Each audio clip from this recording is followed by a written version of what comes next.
Hi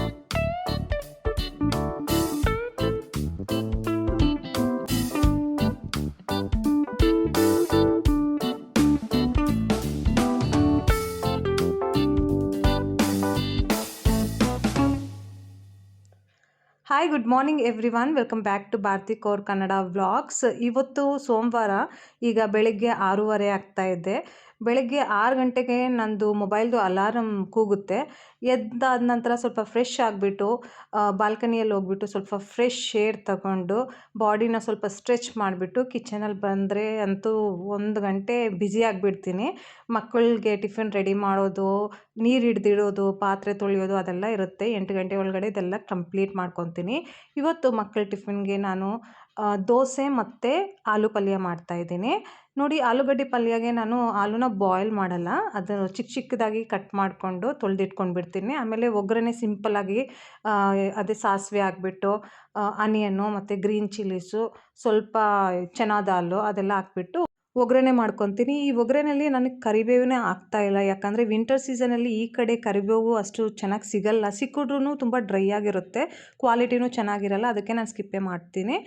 ನಮ್ಮ ಮನೇಲೂ ಚಿಕ್ಕದಾಗಿ ಕರಿಬೇವೊಂದು ಗಿಡ ಇದೆ, ಬಟ್ ಅದರಲ್ಲಿ ಗ್ರೋತೇ ಆಗ್ತಾಯಿಲ್ಲ. ಚಿಕ್ಕ ಚಿಕ್ಕ ಎಳೆಗಳಿದೆ, ಅದನ್ನು ತೆಗೆಯೋದಕ್ಕೆ ನನಗೆ ಮನಸ್ಸೇ ಬರಲ್ಲ. ಅದಕ್ಕೆ ನಾನು ಸ್ಕಿಪ್ಪೇ ಮಾಡಿಬಿಡ್ತೀನಿ.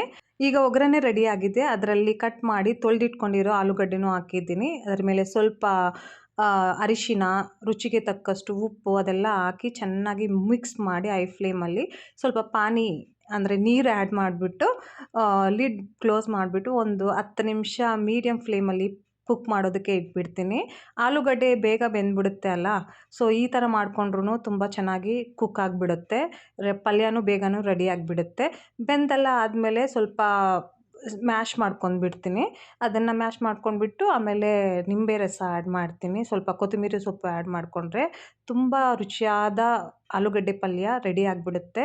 ತುಂಬ ನಾರ್ತ್ ಇಂಡಿಯನ್ಸು ಇಡ್ಲಿ ದೋಸೆ ತಿನ್ನಬೇಕಂದ್ರೆ ಹೋಟೆಲ್ಸ್ಗೆ ಇಲ್ಲಾಂದರೆ ರೆಸ್ಟೋರೆಂಟ್ಸ್ಗೆ ಹೋಗ್ತಾರೆ. ಮನೆಯಲ್ಲಿ ತುಂಬ ಕಡಿಮೆ ಮಾಡ್ಕೊಳ್ಳೋದು. ನಮ್ಮ ಅತ್ತೆ ಮನೆಯಲ್ಲಂತೂ ಅವ್ರು ಮಾಡ್ತಾನೇ ಇರಲಿಲ್ಲ. ಮದುವೆ ಆದಮೇಲೆ ನಾವು ಒಟ್ಟಿಗಿರೋವಾಗಂತೂ ನಾನು ತಿಂಗಳಲ್ಲಿ 1-2 ಸಲ ಇಲ್ಲಾಂದರೆ ಯಾರಾದರೂ ಮನೆಗೆ ಬರ್ತಾ ಇದ್ದಾರೆ, ಆವಾಗ ಈ ಥರ ಸೌತ್ ಇಂಡಿಯನ್ ಫುಡ್ಡೆಲ್ಲ ಮಾಡಿ ನಾನು ಸರ್ವ್ ಮಾಡ್ತಾಯಿದ್ದೆ. ಎಲ್ಲರಿಗೂ ತುಂಬ ಇಷ್ಟ ಆಗ್ತಾಯಿತ್ತು. ಇಲ್ಲಿರೋರು ಇಡ್ಲಿ ದೋಸೆ ಜೊತೆ ಇಡ್ಲಿ ಜೊತೆ ಚಟ್ನಿ ಮಾತ್ರನೇ ತಿನ್ನಲ್ಲ, ಸಾಂಬಾರು ಇರಲೇಬೇಕು. ದೋಸೆ ಜೊತೆ ಈ ಆಲೂ ಪಲ್ಯನೇ ಅಲ್ಲ, ಚಟ್ನಿನೂ ಇರಬೇಕು. ಕಾಂಬಿನೇಷನ್ ಇಟ್ಕೊಂಡೇ ತಿಂತಾರೆ, ಯಾಕಂದರೆ ಇವ್ರಿಗೆಲ್ಲ ಹೋಟೆಲಲ್ಲಿ ತಿಂದು ರೂಢಿದೆ ಅಲ್ಲ. ಹೋಟೆಲಲ್ಲಿ ಮಸಾಲೆ ದೋಸೆ ಜೊತೆ ಸಾಂಬಾರು ಮತ್ತು ಚಟ್ನಿನೂ ಸರ್ವ್ ಮಾಡ್ತಾರೆ, ಮತ್ತು ಇಡ್ಲಿ ಜೊತೆ ಸಾಂಬಾರು ಮತ್ತು ಚಟ್ನಿ ಎರಡೂ ಸರ್ವ್ ಮಾಡ್ತಾರೆ. ಸೊ ಅದೇ ಥರ ಅವ್ರಿಗೆ ಕಾಂಬಿನೇಷನ್ ಆಗಿ ತಿಂದು ರೂಢಿ ಆಗಿಬಿಟ್ಟಿದೆ. ಸೊ ನಾನು ಯಾವಾಗ ಅವ್ರಿಗೆಲ್ಲ ಮಾಡಿ ಕೊಟ್ಟರು ಅದೇ ಥರ ಕಾಂಬಿನೇಷನ್ ಆಗೇ ಮಾಡ್ತೀನಿ. ಮನೆಯಲ್ಲಿ ನಮಗೆ ಮಾತ್ರನೇ ನಾನು ಮಾಡ್ಕೊಳ್ಳೋವಾಗ ಮಾತ್ರನೇ ಸ್ವಲ್ಪ ಏನಾದರೂ ಒಂದು ಮಾಡ್ಕೊಂಡು ಬಿಡ್ತೀನಿ. ಇವಾಗ ನೋಡಿ, ಬರೀ ಆಲೂಗಡ್ಡೆ ಪಲ್ಯನೇ ಮಾಡ್ತಾಯಿದ್ದೀನಿ, ಚಟ್ನಿ ಏನು ಮಾಡ್ತಾಯಿಲ್ಲ. ಯಾಕಂದರೆ ಇದು ನಮಗೆ ಮಾತ್ರನೇ, ನನಗೆ, ನಮ್ಮ ಮಕ್ಕಳಿಗೆ ಮತ್ತು ಯಜಮಾನ್ರಿಗೆ. ಸೊ ಒಂದೇ ಒಂದು ಮಾಡ್ಕೊಂಡು ತಿಂದುಬಿಡ್ತೀನಿ, ನಾವು ಸ್ಯಾಟಿಸ್ಫ್ಯಾಕ್ಷನ್ ಸಿಗುತ್ತೆ. ಬಟ್ ಅಕ್ಕಪಕ್ಕದ ಮನೆಯಲ್ಲಿ ಫ್ರೆಂಡ್ಸ್ಗೆ, ರಿಲೇಟಿವ್ಸ್ಗೆ ಯಾರಿಗಾದರೂ ಸರ್ವ್ ಮಾಡಬೇಕಂದ್ರೆ ಎಲ್ಲ ಕಾಂಬಿನೇಷನ್ ಮಾಡಿನೇ ಸರ್ವ್ ಮಾಡ್ತೀನಿ. ಇವಾಗ 2 ಮಕ್ಕಳು ರೆಡಿ ಆಗ್ತಾ ಇದ್ದಾರೆ ಸ್ಕೂಲ್ಗೆ ಹೋಗೋದಕ್ಕೆ. ಅವ್ರಿಗೆ ಎಷ್ಟು ಬೇಕೋ ಅಷ್ಟು ಮಾತ್ರನೇ ಈ ಥರ ಸ್ಟಫ್ ದೋಸೆಗಳನ್ನ ಮಾಡಿ ಟಿಫಿನಲ್ಲಿ ಪ್ಯಾಕ್ ಮಾಡಿ ಅವ್ರಿಗೆ ತಲೆಯೆಲ್ಲ ಬಾಚಿ ರೆಡಿ ಮಾಡಿ ಸ್ಕೂಲಿಗೆ ಕಳಿಸ್ತಾ ಇದ್ದೀನಿ. ನೋಡಿ, ಸ್ಕೂಲ್ ಬಸ್ ಬಂದಿದೆ, ಮಕ್ಕಳು ಇವಾಗ ಸ್ಕೂಲ್ಗೆ ಹೋಗ್ತಾ ಇದ್ದಾರೆ. ಬೆಳಗಿಂದು ಎಲ್ಲ ಕೆಲಸ ಮಾಡಿ ಮುಗಿಸಿ ಸ್ವಲ್ಪ ರೆಸ್ಟ್ ತೊಗೊಂಡು ನಿನ್ನೆದು ವ್ಲಾಗ್ನ ಎಡಿಟ್ ಮಾಡಿಬಿಟ್ಟು ಅಪ್ಲೋಡ್ ಮಾಡಿಬಿಟ್ಟು ಇವಾಗ ಮತ್ತೆ ವ್ಲಾಗ್ ಶುರು ಮಾಡ್ತಾ ಇದ್ದೀನಿ. ಮಧ್ಯಾಹ್ನದ ಊಟದ ವ್ಲಾಗ್ ಮಾಡೋಣ ಅಂತ ಹೇಳ್ಬಿಟ್ಟು ಇವತ್ತು ಲಂಚಲ್ಲಿ ನಾನು ಏನು ಪ್ರಿಪೇರ್ ಮಾಡ್ತಾ ಇದ್ದೀನಿ ಅಂತ ನಿಮಗೂ ತೋರಿಸ್ತೀನಿ, ಬನ್ನಿ. ನಮ್ಮ ಮನೇಲಿ ಮಕ್ಕಳಿಗೆ ಪಾವ್ ಭಾಜಿ ಅಂದರೆ ತುಂಬ ಇಷ್ಟ. ಸೊ ಅದಕ್ಕೆ ಅವ್ರಿಗೋಸ್ಕರ ಇವತ್ತು ಮಧ್ಯಾಹ್ನದ ಊಟಕ್ಕೆ ಪಾವ್ ಭಾಜಿ ಮಾಡ್ತಾಯಿದ್ದೀನಿ. ಇದರಲ್ಲಿ ನಾನು ಗೋಬಿ ತೊಗೊಂಡಿದ್ದೀನಿ, ಕ್ಯಾರೆಟ್ ತೊಗೊಂಡಿದ್ದೀನಿ, ಆಲೂ ತೊಗೊಂಡಿದ್ದೀನಿ ಮತ್ತು ಮಟರ್ ತೊಗೊಂಡಿದ್ದೀನಿ. ಇವಾಗ ಇದನ್ನು ಬಾಯ್ಲ್ ಮಾಡ್ಕೊಳ್ಳೋಣ. ಬಾಯ್ಲ್ ಮಾಡೋದಕ್ಕೆ ಸ್ವಲ್ಪ ಎಣ್ಣೆ ಹಾಕ್ಬಿಟ್ಟು ಸ್ವಲ್ಪ ಬಟರ್ ಹಾಕ್ಬಿಟ್ಟು ನಾವು ಕಟ್ ಮಾಡಿ ತೊಳೆದಿಟ್ಕೊಂಡಿರೋ ವೆಜಿಟೇಬಲ್ಸ್ನ ಇದರಲ್ಲಿ ಹಾಕಿ ಸ್ವಲ್ಪ ಫ್ರೈ ಮಾಡಿಕೊಂಡು ಪಾವ್ ಭಾಜಿ ಮಸಾಲ ಹಾಕ್ಬಿಟ್ಟು ಸ್ವಲ್ಪ ಉಪ್ಪು ಹಾಕ್ಬಿಟ್ಟು ಬೇಯೋದಕ್ಕೆ ಇಡಬೇಕು.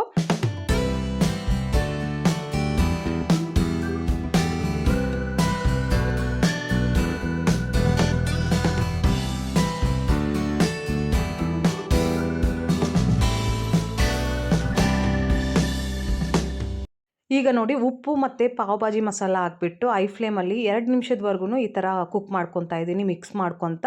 ಇದಾದ ನಂತರ ಸ್ವಲ್ಪ ನೀರನ್ನು ಆ್ಯಡ್ ಮಾಡಿಬಿಟ್ಟು ಲಿಡ್ ಕ್ಲೋಸ್ ಮಾಡಿಬಿಟ್ಟು 2 ವಿಸಿಲ್ ತಗೋಬೇಕು. ಈ ಕುಕ್ಕರಲ್ಲಿ ನಾನು 2 ವಿಸಿಲ್ ತೊಗೊತೀನಿ, ಯಾಕಂದರೆ ನನಗೆ ಗೊತ್ತು 2 ವಿಸಿಲಲ್ಲಿ ಈ ವೆಜಿಟೇಬಲ್ಸ್ ಎಲ್ಲ ಕುಕ್ ಆಗಿಬಿಡುತ್ತೆ ಅಂತ ಹೇಳ್ಬಿಟ್ಟು. ಒಂದು ಕಡೆ ತರಕಾರಿ ಬೇಯೋದಕ್ಕೆ ಇಟ್ಟಿದ್ದೀನಿ, ಇನ್ನೊಂದು ಕಡೆ ಇದನ್ನೆಲ್ಲ ರೆಡಿ ಮಾಡ್ಕೊಂಡಿದ್ದೀನಿ. 2 ಅನಿಯನ್ನು, 3 tomato, ginger garlic paste, 1 green chilli ಇದನ್ನೆಲ್ಲ ಚೆನ್ನಾಗಿ ತೊಳೆದು ಕಟ್ ಮಾಡ್ಕೊಂಡಿದ್ದೀನಿ. ಒಂದು ಬಾಣಲಿಗೆ ಸ್ವಲ್ಪ ಎಣ್ಣೆ, ಸ್ವಲ್ಪ ಬಟರು 2 ಹಾಕಿ ಕಟ್ ಮಾಡಿ ಇಟ್ಕೊಂಡಿರೋ ಈರುಳ್ಳಿ, ginger garlic paste, 1 green chilli, tomato ಅದನ್ನೆಲ್ಲ ಒಂದೊಂದಾಗಿ ಹಾಕಿ ಟೊಮೆಟೊ ಗೊಜ್ಜು ಥರ ಪ್ರಿಪೇರ್ ಮಾಡ್ಕೋಬೇಕು. ನಾವು ರೆಗ್ಯುಲರಾಗಿ ಮನೇಲಿ ಮಾಡ್ದಿರೋ ರೆಸಿಪೀಸ್ ಇರುತ್ತೆ ಅಲ್ಲ, ಅದನ್ನು ಮನೇಲಿ ಟ್ರೈ ಮಾಡೋವಾಗ ಒಂದು ಸಲ ನಾವು ವೀಡಿಯೋಸ್ ಅಂತೂ ನೋಡ್ತೀವಿ, ಏನೇನು ಹಾಕ್ತಾರೆ ನೋಡೋಣ, ಏನೇನು ಬೇಕು, ಮೇನ್ ಇಂಗ್ರೀಡಿಯೆಂಟ್ಸ್ ಏನು, ಹಂಗೆ ಹಿಂಗೆ ಅಂತ ತಿಳ್ಕೊಳ್ಳೋಕ್ಕೆ. ನಾನು ಅದೇ ಥರನೇ ಇವತ್ತು ಪಾವ್ ಭಾಜಿ ಮಾಡೋಕ್ಕೆ ಮುಂಚೆನೇ ಒಂದು ವೀಡಿಯೋ ನೋಡಿದೆ. ಅದರಲ್ಲಿ ಮೇನ್ ಇಂಗ್ರೀಡಿಯೆಂಟ್ ಬಂದುಬಿಟ್ಟು ಕ್ಯಾಪ್ಸಿಕಮು, ರೆಡ್ ಚಿಲ್ಲಿ ಪೌಡರು, ಅದು ಕಾಶ್ಮೀರಿ ರೆಡ್ ಚಿಲ್ಲಿ ಪೌಡರು ಮತ್ತು ಬೀಟ್ರೂಟು ಅದೆಲ್ಲ ಕಲರ್ ಕೊಡುತ್ತೆ, ಮತ್ತು ಕ್ಯಾಪ್ಸಿಕಮಿಂದ ಒಂದು ಚೆನ್ನಾಗಿರೋ ಫ್ಲೇವರ್ ಬರುತ್ತೆ, ಹಂಗೆ ಹಿಂಗೆ ಅಂತ ಹೇಳ್ತಾಯಿದ್ರು. ನನ್ನ ಹತ್ರ 3 ಇಲ್ಲ. ಆ 3 ಇಲ್ದಿರನೇ ನಾನು ಯಾವ ಥರ ಪಾವ್ ಭಾಜಿ ಮಾಡ್ತಿದ್ದೀನಿ ಅಂತ ನನಗೆ ಒಂದು ಎಕ್ಸೈಟ್ಮೆಂಟ್ ಇತ್ತು. ಯಾವ ಥರ ಬರುತ್ತೋ, ಹೆಂಗೆ ಮಕ್ಕಳಿಗೆ ಇಷ್ಟ ಆಗುತ್ತೋ ಏನೋ ಇಲ್ವೋ ಅಂತ ಕನ್ಫ್ಯೂಷನು ಇತ್ತು.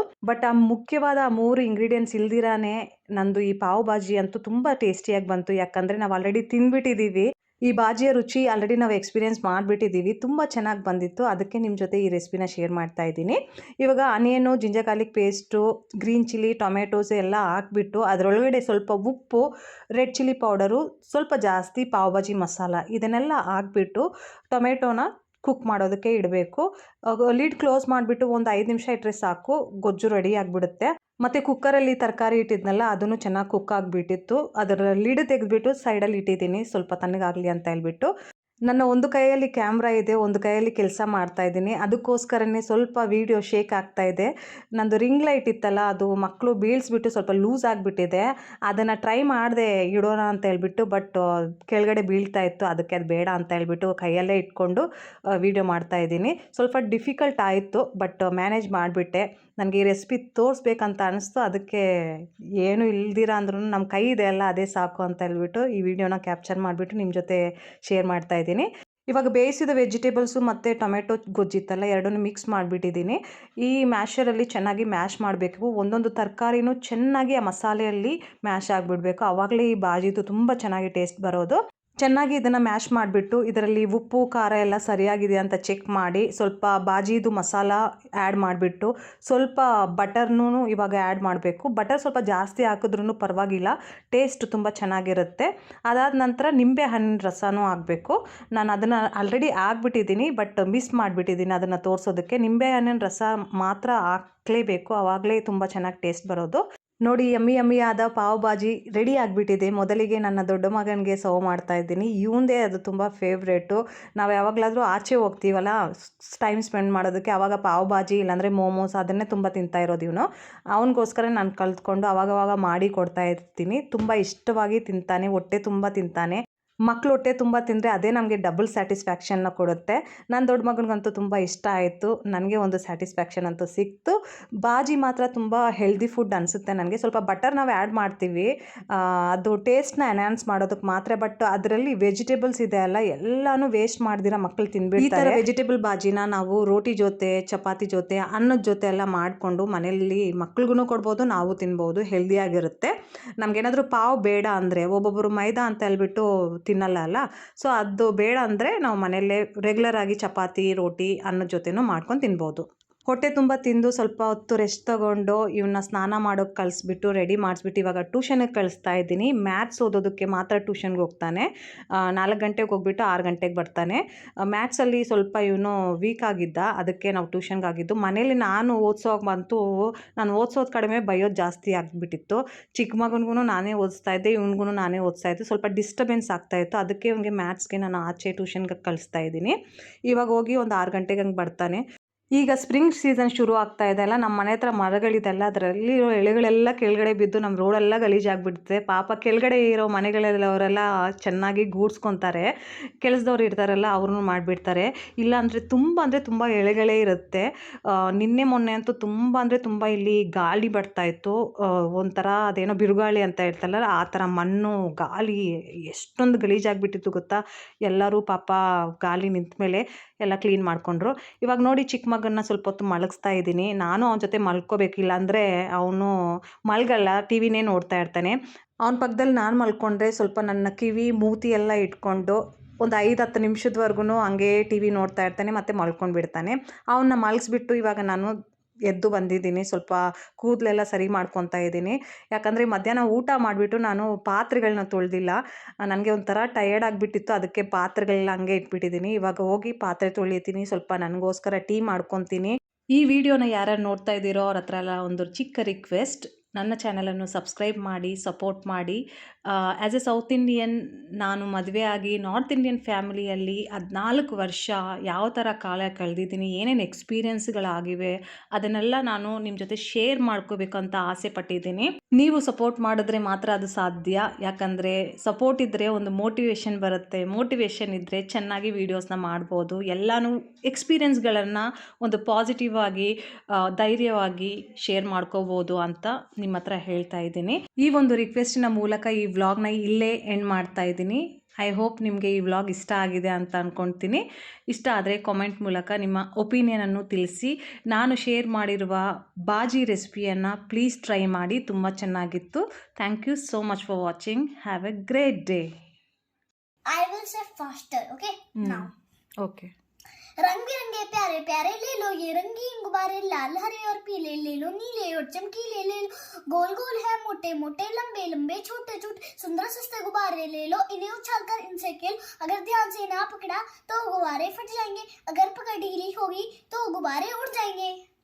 वेरी गुड मेरा बच्चा, कितना अच्छी तरह से इसने बोला है. स्कूल में लर्न किया है, किसी ने सिखाई नहीं. वेरी खुद से गुड, लर्न कर ली. Very good. I am so proud of you. I love you so much. सब बताऊं, सब अपने फ्रेंड की मदद कर रहे हैं. मेरे को कोई नहीं मदद कर रहा, तो मैंने सोचा कि मैं खुद से कर लेता हूँ. वाओ. पहले मैं रीड करा, उसके बाद मैं बंद करके मन में गाने लगा. वाओ. मैं मेरे दोस्तों से भी मदद नहीं ली. एक दोस्त बोल रहा था मेरा कि भाई आज दोनों साथ में करते हैं, पर डिस्टरबेंस होती है, और मैंने अकेले कर लिया. कितना समझदार बच्चा है मेरी. हे वाहिगुरु. ऐसे ही एक बार स्माइल कोई करियो. भी फास्टर नहीं बोल पाता. Very good. एक बार चालाकी वाला स्माइल करियो. कोई भी इतना ज्यादा तेज नहीं बोल पाता. मैंने खुद अकेले किया, इसलिए मेरे को एकदम जू आ गई जू. सो प्राउड ऑफ यू. आप अकेले बहुत कुछ कर सकते हमेशा हो. बोलता हूँ, मतलब जब भी मैं स्कूल में आता हूँ ना, यही पोएम बार बार बोलते रहता हूँ, जिससे आगे जाके भी मेरे को याद होता है.